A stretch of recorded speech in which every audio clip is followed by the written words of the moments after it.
O impacto econômico da Copa e das Olimpíadas no Brasil é o tema de hoje do seu Agenda Econômica. Está aqui conosco para esclarecer esse impacto e os aspectos decorrentes dele o ministro Orlando Silva do Esporte. Participa da entrevista conosco o jornalista Davi Emerick. Ministro, nós falamos aqui em termos de dinheiro, quer dizer, deverá movimentar só a Copa do Mundo 182 bilhões de reais. Agora, em termos de pessoas, quer dizer, qual é o movimento esperado tanto para a Olimpíada em 2016 quanto para a Copa do Mundo em 2014? O que é que o Brasil pode receber de turismo, de pessoas, autoridades do mundo inteiro que vêm ao Brasil? Olha, a Copa do Mundo é um momento de, como falei, de promoção. E essa promoção beneficia sobretudo o turismo. Nós imaginamos que o Brasil deve receber algo em torno de 600 mil visitantes internacionais em função do Mundial. E atenção, perto de 3 milhões de brasileiros devem circular no país em função da realização do Mundial da FIFA. Portanto, o turismo vai ser um beneficiário importante. Isso é um incremento de pelo menos 10% do turismo internacional do Brasil. O Brasil evoluiu nos últimos 6, 7 anos, nós praticamente dobramos o número de visitantes internacionais. É um número ainda tímido, eu sempre brinco, porque se nós comparamos com destinos aqui na América Latina, nós podemos perceber que o Brasil ainda tem um número de visitantes aquém do seu potencial. O Ministério do Turismo faz um trabalho muito forte para divulgar o Destino Brasil. Fez uma seleção importante de 65 destinos prioritários no Brasil. E esses 65 destinos prioritários terão todo um tratamento de qualificação de pessoas, de sinalização, de melhoria de infraestrutura, de modo que os visitantes que estarão aqui conosco poderão vivenciar o Brasil nas suas múltiplas possibilidades. E a Copa é bacana porque entre um jogo e outro você tem um intervalo de tempo para poder conhecer. Quem está no Rio vai ter um dia para poder ir a Angra, quem está em São Paulo vai poder chegar a Ubatuba, quem está em Salvador vai conhecer Salvador mesmo, que é um lugar espetacular. Tem Barra Grande, tem Modéstia à parte, Morro de São Paulo, pode fazer esticar o Litoral Norte. O Litoral Norte. Essas 600 mil pessoas de fora, a tendência é que se concentrar o quê? Em São Paulo e Rio de Janeiro? Desses 600, a gente poderia que 300, 400 mil fiquem em São Paulo e Rio? Como está essa distribuição geográfica nessas duas cidades? Veja, nós teremos jogos em 12 cidades. Inclusive, a nossa perspectiva é que tenhamos um plano operacional para setorizar o Brasil para a chegada de voos. A Copa do Mundo tem a característica de ter muitos voos charter, muitos grupos que chegam juntos. E a nossa ideia, até para descomprimir os grandes centros, São Paulo, que é o principal destino de chegada de voos internacionais, e mesmo Rio de Janeiro, você ter pelo menos 3, 4 pontos para descentralizar. Quem vai jogar no Nordeste, uma seleção que vai ficar competindo no Nordeste, não faz sentido. O torcedor ter que chegar em São Paulo, voar mais 2, 3 horas, se ele pode descer em Recife ou em Salvador. Então, o trabalho nosso vai ser para criar condições para que quem queira circular no país, assim o faça, criando condições de infraestrutura para que ele possa percorrer o máximo de destinos que for possível. Ministro, eu queria voltar àquela questão dos paradigmas, né? Nós falamos aqui de Barcelona, falamos da Alemanha. Quer dizer, eu coloco uma preocupação que está sempre na imprensa aí. Há risco de o Brasil fazer esse investimento todo e no final das contas sair perdendo dinheiro? Eu creio que não, porque tem duas dimensões de ganhos para um país. Tem ganhos, que eu diria assim, concretos, efetivos, materiais, não é? Que o país tem com a geração de empregos, com o aquecimento da economia, com a arrecadação de impostos, com a melhoria de infraestrutura, com a melhoria de serviços, são ganhos materiais que você pode observar. E aqui na conta, eu creio que nós vamos ter um saldo positivo. E tem uma outra dimensão, que são ganhos intangíveis. Basta observar o que foi o Pequim em 2008. O mundo descobriu a China. E o mundo poderá descobrir o Brasil, redescobrir o Brasil. Nós vivemos a nossa terra, amamos ela. Só que o Brasil não é conhecido pelo mundo plenamente. Eu vivi a campanha dos Jogos Olímpicos para que o Rio recebesse os Jogos Olímpicos e eu me impressionava com o desconhecimento da comunidade internacional. A campanha nos levou aos 5 continentes. A campanha nos permitiu falar para muitas plateias de que nós percebíamos. Quando falávamos que somos um país, por exemplo, autônomo em hidrocarbonetos, né? Temos a nossa autossuficiência no petróleo. Muitos se surpreendiam. Quando nos questionavam, mas vocês têm mercado para fazer Copa e Olimpíada? Nós respondíamos, nós temos o 4º maior mercado de marketing, de publicidade do mundo. Muitos surpreendiam. Quando falávamos que temos o maior portal de internet da América Latina, ou seja, os dados da economia brasileira que o Banco Mundial aponta, em 2015 podemos ser a 5ª economia do planeta, são números que me surpreende o desconhecimento. Então, o Brasil é um país que exporta aviões, que tem uma economia complexa, que tem uma indústria farmacêutica importante, tem uma boa infraestrutura de telecomunicações, tem uma matriz energética limpa. Então, eu creio que quer dizer, a Copa e as Olimpíadas é a oportunidade de divulgar isso. É um ganho intangível. Fala 3 mil jogadores que estão lá no exterior. A imagem do Brasil, que vai... Veja, é possível que 1 bilhão de pessoas assistam a final da Copa do Mundo. O Ministério do Turismo teve uma iniciativa muito boa. Quando acabou a Copa na África do Sul, todas as emissoras, exceto as emissoras brasileiras, que tinham direitos de transmissão dos Jogos da Copa do Mundo, no primeiro break comercial, acabou a Copa, para nossa, digamos assim, reflexão, a Espanha ergueu a taça, e no primeiro break comercial foi ao ar um clipe de 1 minuto, convidando para que todo mundo venha conhecer o Brasil em 2014. Foi o ponto de partida para uma estratégia de promoção do país que nós vamos realizar. Esse é um ganho intangível, é um ganho de imagem que nós vamos conquistar. E isso é muito importante. Ministro, eu acho que os brasileiros estão cheios de esperança em relação à Copa e às Olimpíadas. E eu acho que o Ministério e o governo devem estar estudando as experiências internacionais e tal, porque esses fenômenos eles têm um apogeu, quer dizer, há um grande investimento e de repente aquilo acaba, tudo volta para o normal, tal. Quais são os grandes problemas que as Copas, os finais desses grandes eventos acarretam para o país? Os grandes problemas que tem que estar de olho para que eles não se transformem em dramas sociais, dramas econômicos? Olha, tem um aspecto que eu creio que é muito importante, é que a preparação do Mundial da FIFA e a preparação dos Jogos Olímpicos e dos Jogos Paralímpicos, uma primeira questão é que ela deve se pautar pela transparência. Eu creio que o presidente ter feito um decreto determinando que cada centavo do recurso público utilizado nesses eventos seja publicado na internet, que é um meio hoje acessível para a imprensa, para os órgãos de controle, para a sociedade, é uma questão importante, porque são cifras astronômicas, são números muito grandes. Então, ter um processo com a máxima transparência é importante para a credibilidade dos eventos, para a credibilidade dos governos e da política. Segundo, é o desafio de trabalhar legados. Não é simples. Vocês observam, vou comentar mais uma vez matérias de jornais publicadas essa semana, que passou, o Parque Aquático de Pequim se transformou num grande parque de lazer naquela cidade. Eu visitei o Parque Aquático de Barcelona, é um lugar de recreação também. Eu falo disso porque como trabalhar a boa utilização dos equipamentos esportivos é um desafio. E nós já temos experiência.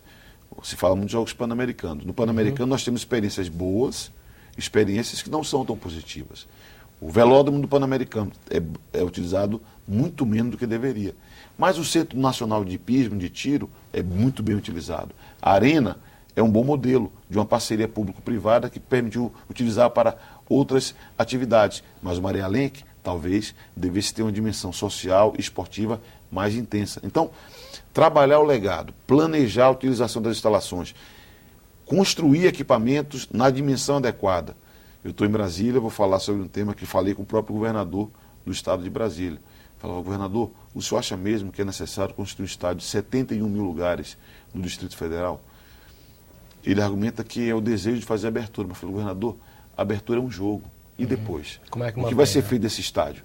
Porque você pode não ter viabilidade econômica. Qual que é a média de público do futebol no Distrito Federal? Então, trabalhar os legados para evitar elefantes brancos, obras inúteis, esse é um segundo problema delicado que nós temos procurado dialogar, porque o Brasil é uma federação, a cidade tem a sua autonomia, o Estado tem a sua autonomia, mas o diálogo eu creio que é muito importante para que nós não frustremos as expectativas da população. Eu queria esticar um pouquinho a pergunta do Davi, a questão do emprego, né? Porque esses eventos envolvem muitas obras, principalmente na área de infraestrutura, então gera muito emprego. E qual é a proporção de empregos provisórios, empregos permanentes, e como é que ficam depois os trabalhadores, e como é que foi o caso, por exemplo, da África do Sul, né? Dispensa todo mundo e tchau, e vocês agora se virem. Como é que fica essa coisa? Olha, o estudo de impacto econômico que fizemos sobre a Copa do Mundo, por exemplo, aponta a criação de pelo menos 330 mil empregos permanentes, de 2010 a 2014. E durante a Copa, mais 370 mil empregos temporários. Isso para a Copa. Os Jogos Olímpicos é outra dimensão, porque é concentrado numa só cidade. Mas o que eu acho que é importante dizer é que qualquer empreendimento, você tem um momento de ápice e um momento de declínio. Então não é uma particularidade da Copa. Você faz a usina de Belo Monte, vai ser construída, você tem uma mobilização de trabalhadores numa determinada fase. E esses trabalhadores, espero eu, se desloquem para outros investimentos, outras oportunidades. Então, o importante é que a realização dos eventos aquece a economia. E nós tivemos uma experiência interessante, no caso dos Jogos Olímpicos, o estudo que nós fizemos é de que perto da metade dos empregos gerados para os Jogos Olímpicos não será no Rio de Janeiro. É curioso, porque quando se fala na Copa do Mundo, são 12 cidades, 12 estados, todo mundo percebe uma nacionalização do processo. Nos Jogos Olímpicos, como na cidade do Rio, alguns imaginam que é só o Rio, não é verdade.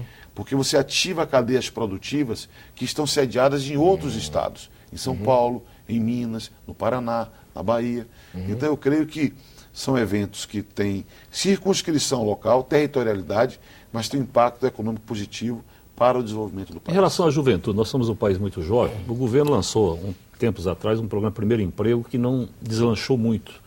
Então você vai precisar de intérpretes. Então, esporte está muito ligado à juventude, de modo geral. Tal. Qual é o papel da juventude como público? Como que o governo está analisando a juventude dentro desse processo da Copa do Mundo e das Olimpíadas? Os jovens podem ter boas expectativas em relação a isso? Veja, o tema emprego para a juventude é um tema complexo, não é? Porque, veja, mesmo quando há redução do desemprego, nós vivemos agora um momento importante da economia, com das mais baixas taxas de desemprego do Brasil. Mas na juventude, particularmente, essa taxa é praticamente o dobro. Isso vale quando a economia vai bem e vale quando a economia vai mal. A juventude corresponde a uma taxa muito elevada de desemprego. Tanto assim que especialistas argumentam que o correto seria alongar a permanência desses jovens na sua formação. Então, permanecer mais tempo na escola, mais tempo na universidade, isso pode permitir mais qualificação e melhor inserção produtiva no mercado de trabalho. Eu comento isso porque é um tema, o emprego para a juventude, um tema delicado, tanto que o primeiro emprego frustrou a primeira iniciativa em função dessa dificuldade. E o ProJovem, que foi o programa criado depois, tinha como foco elevar o nível de qualificação dos jovens, porque o desemprego também se concentra naqueles que têm mais baixos graus de escolaridade. O aquecimento da economia beneficia todo o setor, inclusive a juventude. E no caso dos grandes eventos esportivos, nós temos um acréscimo, dois, eu diria. Primeiro, a necessidade de um segundo idioma. E os jovens têm uma aptidão, uma facilidade maior para assimilar um segundo idioma. Então isso é muito importante.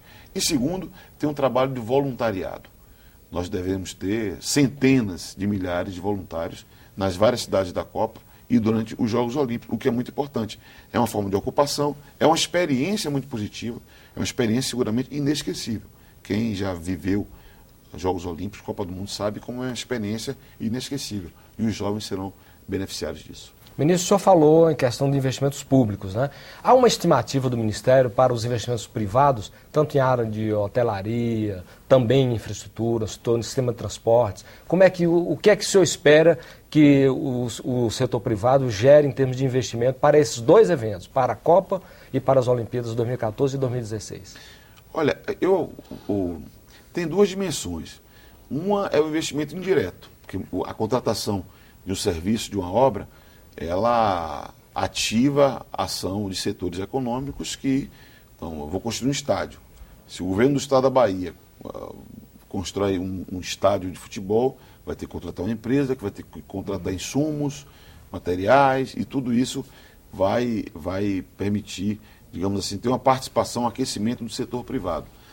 E nós imaginamos que nós temos estimulado, no caso da Copa do Mundo, por exemplo, que se faça PPPs, parcerias público-privadas. Alguns estados, no Nordeste particularmente, tanto Bahia... O caso da Fonte Nova, como é que é o Bahia, lá? Pernambuco e Ceará são 3 exemplos de parcerias público-privado. Né?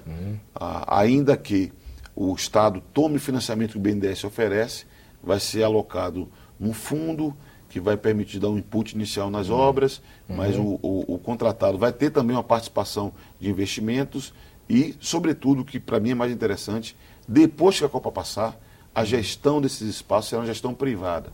Por que eu falo isso? Porque Estado, governo, na minha opinião, tem coisa mais importante para cuidar do que estádio de futebol. E quando você coloca na mão do setor privado, o estímulo, digamos assim, para buscar viabilidade econômica acaba muitas vezes sendo maior. Realizar outras atividades, além do futebol, que é a base, mas outras atividades que dá viabilidade econômica acaba sendo maior. Então, nós esperamos que o setor privado possa ter uma participação muito ativa. Nessa fase, eu não tenho números que eu considere seguros, absolutamente, para oferecer. Mas a nossa expectativa é que o setor privado participe nessa fase e participe depois que os jogos acontecerem. Pesquisas aí estão indicando que o brasileiro não quer ver muito dinheiro do governo nesses projetos, quer na participação mais da iniciativa privada. Agora, a questão do capital estrangeiro. Há uma boa expectativa de entrada de recursos, investimentos, estádios, por exemplo. Há alguma lei que proíba que capital estrangeiro possa ter estádio no Brasil? Como que o senhor vê essa participação aí do capital estrangeiro nesse esforço da Copa do Mundo das Olimpíadas? Veja, essa questão da participação internacional é um desafio. Por quê? Até a crise internacional recente, eu mesmo tive contato com muitos fundos internacionais de investimentos que pretendiam aportar recursos para a construção de estádios, para investimento de infraestrutura. A crise colocou esses fundos de investimento na defensiva, né? Muitos deles reviram os seus projetos. O que nós vemos hoje é um fluxo muito grande de empresas com experiência internacional que procuram o mercado brasileiro. Empresas desde a área de design, de arquitetura, a construção civil. Então, há um conjunto de atores econômicos internacionais que querem vir para cá, evidentemente vêm para cá, aportam também algum investimento. Não há restrição à participação do setor privado, do capital internacional, na construção dessas instalações. Aliás, mesmo no Rio de Janeiro, uma empresa francesa é gestora de algumas instalações do Pan-Americano e faz um trabalho interessante. Então, não há restrição, nós esperamos que eles possam participar ativamente. Esse debate sobre dinheiro público para os estádios, eu vi uma pesquisa, me parece que o jornal Folha de São Paulo foi da Folha esses dias, quando falava que 57% dos torcedores entrevistados são contra a realização, o investimento de recursos públicos nos estádios. Agora, se você formular a pergunta de outra maneira, se é a favor ou contra a participação do seu estado na Copa do Mundo, você vai ver que tem 80%, 90% de aprovação. Só que para participar da Copa tem que ter estádio. Então, se você, digamos, se combinar a abordagem, talvez o resultado fosse diferente. Insisto, o ideal para nós é estimular, ainda que nós não tenhamos plenamente investimento privado na construção e reforma de estádio, estimular que pelo menos se faça algo como concessão para que haja uma viabilidade econômica futura. A preocupante questão dos aeroportos brasileiros. No próximo bloco. Aguarde.